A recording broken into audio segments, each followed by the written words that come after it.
Good morning, afternoon or evening, wherever you are. I'm Paul Clark. Welcome to my studio. Buenos dias. Today we're going to have another go at a line and wash, and we're going to do this picture using a garden stick. So let's get going.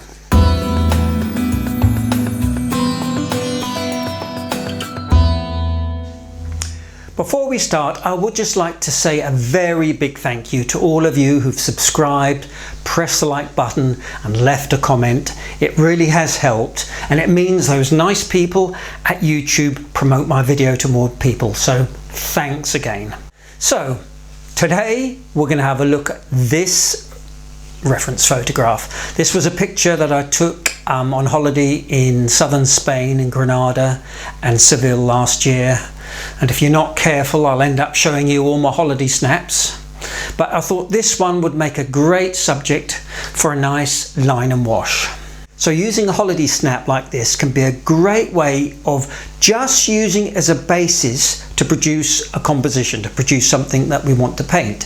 So don't get bogged down with trying to replicate the photograph exactly. Now, time and time again, I've had students who come to me with something they've done during the course of the week, and they've been a little bit disappointed with what they've done, saying, well, it doesn't really match my photo, forgetting the fact that they've actually produced a really nice watercolour.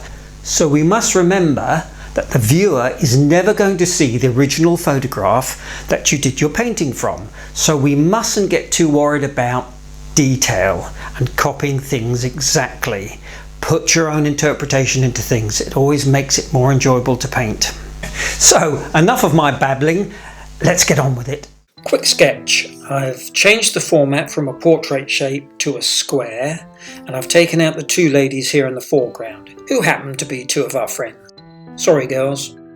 I'm using my normal three colours, cobalt blue, alizarin crimson and cadmium yellow. Please see my video on colour mixing. Two brushes, my number 12 round and my 3/4 inch flat, and a number 12 stick, available from all good hedgerows. And the paper I'm using is some Bockingford Rough, 250 pounds. Off we go. I'm using black Indian ink, which is waterproof. I try to be quite sketchy with my line work, letting the ink run out to produce these nice textured lines.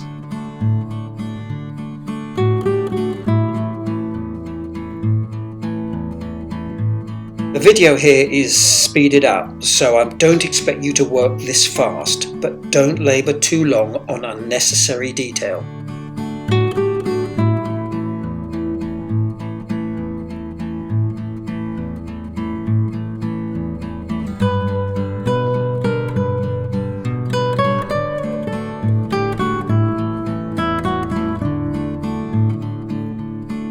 A simple stroke is enough to suggest a window.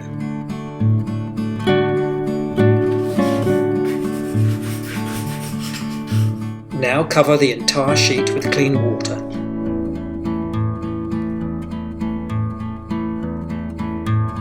Then straight away drop in your colour using vertical strokes with your flat brush. Don't worry about the colours merging together, as the line work will hold the definition, and it's all part of a nice loose way of painting. Flat brush again, just dropping colour into the wet wash.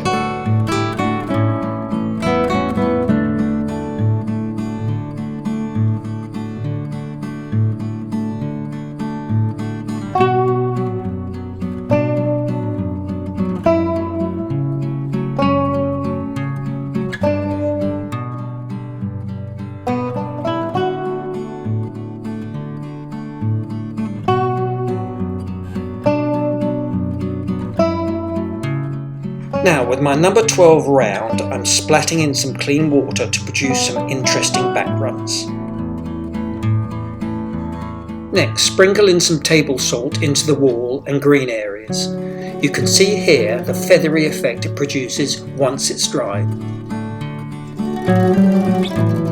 Now I'm splatting in randomly some darker green tones into some wet and some dry areas to create some lovely texture.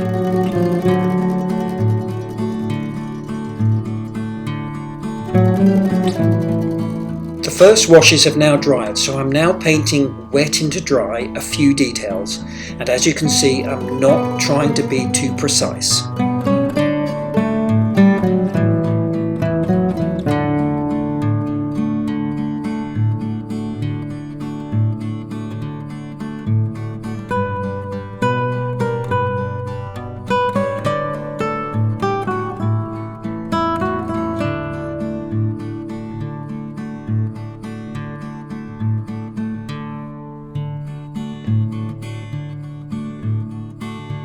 Quick strokes here to get a dry brush texture on the rough paper.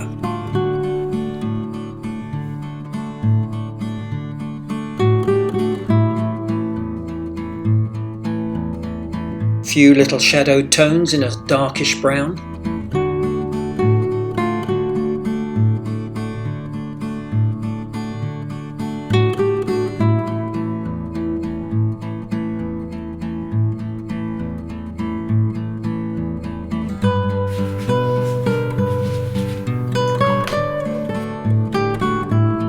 All my greens here have been mixed from my cobalt blue and my cadmium yellow.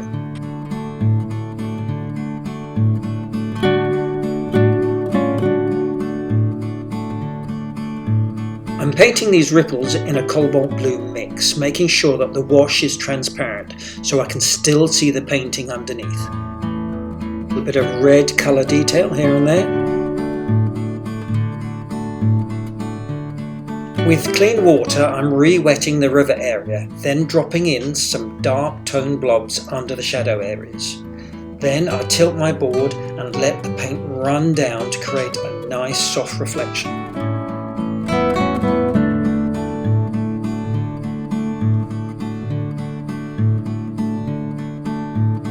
Now it's dry, I can go over again with my ink, bringing out a few details, but keep it simple.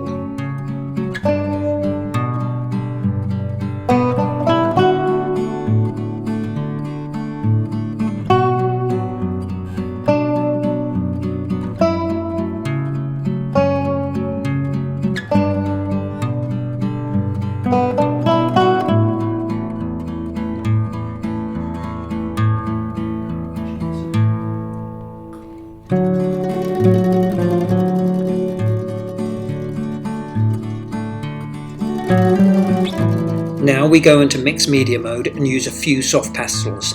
They can create some lovely texture and can also be blended with your finger.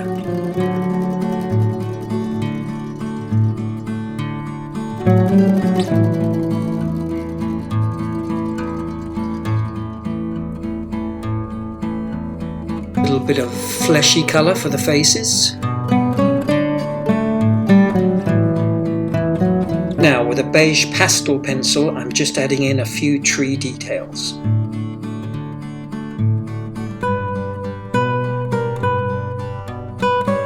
Some white now, just to add a few highlights here and there.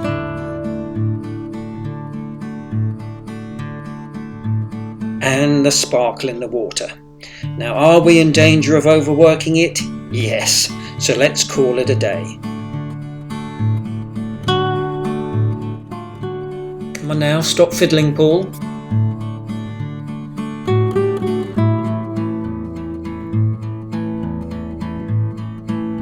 Terminado. Just be careful in peeling your tape off, always pull away from your picture.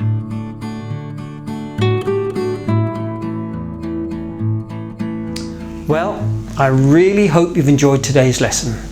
I don't know about you, but I'm off for a nice paella and another glass of Rioja. So, adios. Hope to see you all again soon. Don't forget to leave a comment. Let me know how you've got on. Like, subscribe. See you all again soon. Bye for now.